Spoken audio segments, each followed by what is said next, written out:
Fever coach Stephanie White explains why she's not concerned about Caitlin Clark's continued shooting slump. Clark is now shooting 37.6% from the field and 28.9% from three-point range. Caitlin Clark's shooting slump continued Friday, but the Indiana Fever's losing streak did not.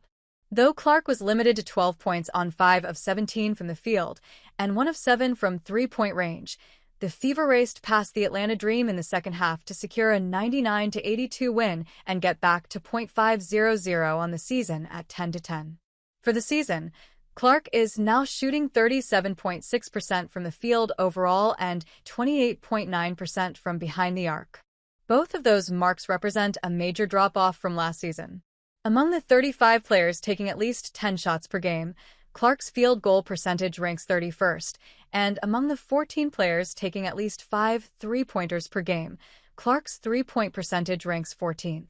And yet, Fever coach Stephanie White is not concerned. "I know it doesn't mean anything that I'm not worried about Caitlin's shot, but I'm not worried about Caitlin's shot," White said after Friday's win. She's recovering from injury. She plays heavy, hard minutes. Every defensive assignment, every defensive scout, she's the top of the scouting report. Her shot quality that she's getting has not been great. Clark, of course, missed 3 weeks early in the season with a left quad strain and recently missed another 2 weeks with a left groin strain. Friday's matchup with the Dream was just her second game back from the latter issue, and it's clear she doesn't have her usual burst yet.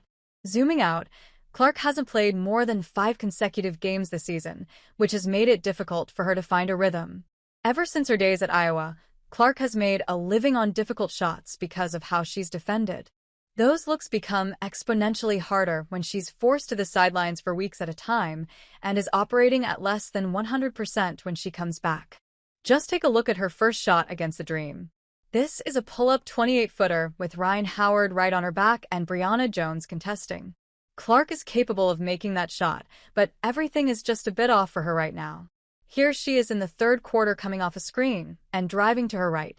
Both defenders stick with her, and she tries a runner off the glass over Brittany Griner.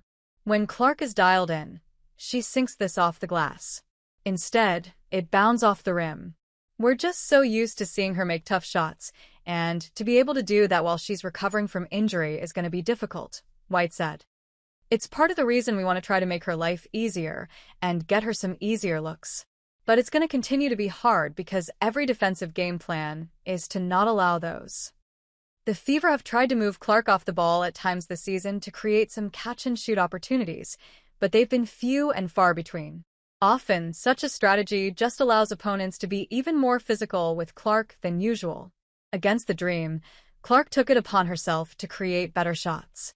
Late in the third quarter, Clark muscled her way into the paint, took a bump from Maya Caldwell, and finished for an and-one.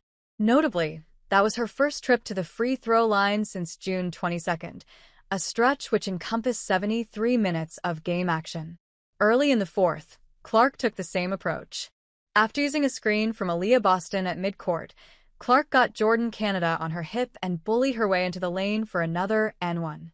For her to stay patient, I thought she did a really good job of attacking the rim, not just settling for tough long jumpers, White said. "She always does a really good job of finding her teammates, and then we just have to help navigate her own frustration because she's a perfectionist, as most elite players are.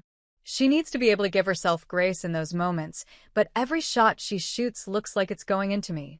The Fever have 3 more games prior to the All-Star break. Clark's three-point shooting will be a primary focus over those contests, and for good reason. She has to be better from behind the arc. It will also be interesting, though, to see how often Clark is able to get into the paint to create higher percentage looks and get to the free throw line. Her path back to being an elite shooter may start with finding her rhythm closer to the basket.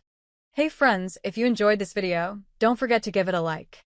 Got a question, opinion, or suggestion? Drop a comment below. I read all of them, and I often feature interesting ones in my next videos. And most importantly, for more exclusive boxing highlights and celebrity news, make sure to subscribe to the channel and hit the notification bell so you never miss an update.